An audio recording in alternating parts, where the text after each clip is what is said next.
The Book of Mormon prophet Nephi declared, "I will go and do the things which the Lord hath commanded." And if you are a Latter-day Saint, you probably know the rest. This may be one of the most well-known passages in the entire Book of Mormon. But what readers most likely don't know is that this is part of a complex, multi-layer chiasm.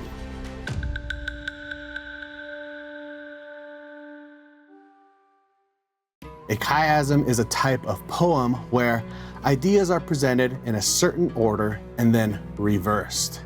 This poetic form has been found in many cultures and languages, including ancient Hebrew writings like the Bible. In addition to being 8 layers deep, Nephi's poem fits the criteria scholars used to tell if a chiasm was intentionally versus randomly created. In this video, we'll discuss the parallel elements of Nephi's poem one section at a time.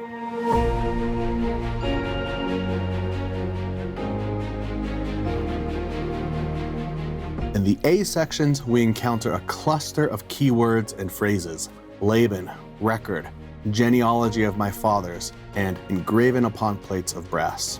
The B sections each mention traveling unto the house of Laban. The C sections have the words brother or brethren followed by an act of communication. They murmured and did consult one with another, and even sought the will of the Lord as they cast lots.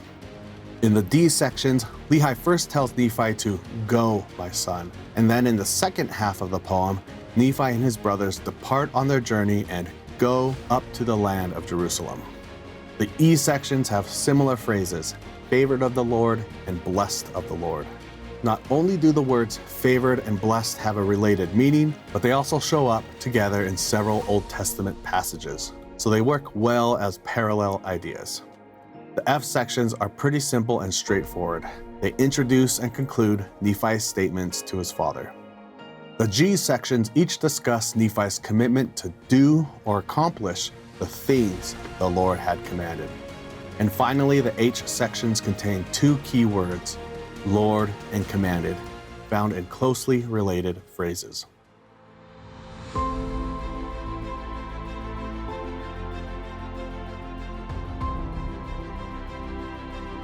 Overall, Nephi's chiasm has a lot of strengths.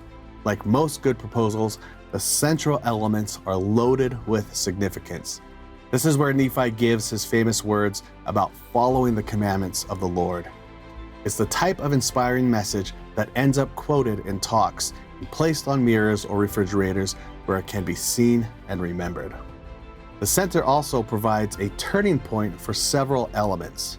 For instance, Lehi's blessing on Nephi in E1 is given in the future tense, thou shalt be favored of the Lord. Yet this transforms into a past tense statement in E2, I had been blessed of the Lord. The shift in wording here shows the realization of Nephi's spiritual development. In D1, Lehi tells Nephi to go as the Lord had commanded, and in D2, we get the fulfillment of that instruction. In C1, Lehi's brothers begin by murmuring, but in C2, they end up seeking spiritual guidance. And as a final example, the commandment to go unto the house of Laban in B1 is eventually fulfilled in B2.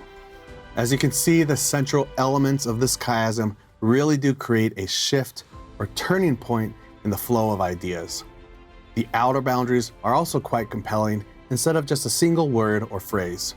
A1 and A2 share a series of connected ideas that are unlikely to occur together by chance. With the boundaries and the center firmly established, the rest of the elements fall neatly into place. Several of these share distinctive phrases or complete ideas that can't be found anywhere else in the poem. Like many longer chiasms, there are a few instances of extra repetition, but these aren't enough to cast serious doubt on the proposal. In fact, according to the statistical analysis performed by one scholar, this chiasm has less than a 1% chance of being randomly produced. In other words, it's highly likely that Nephi purposefully crafted these ideas as an inverted parallel structure. Chiasms like this add to the beauty and complexity of the Book of Mormon, while strengthening its claims of Hebrew origins.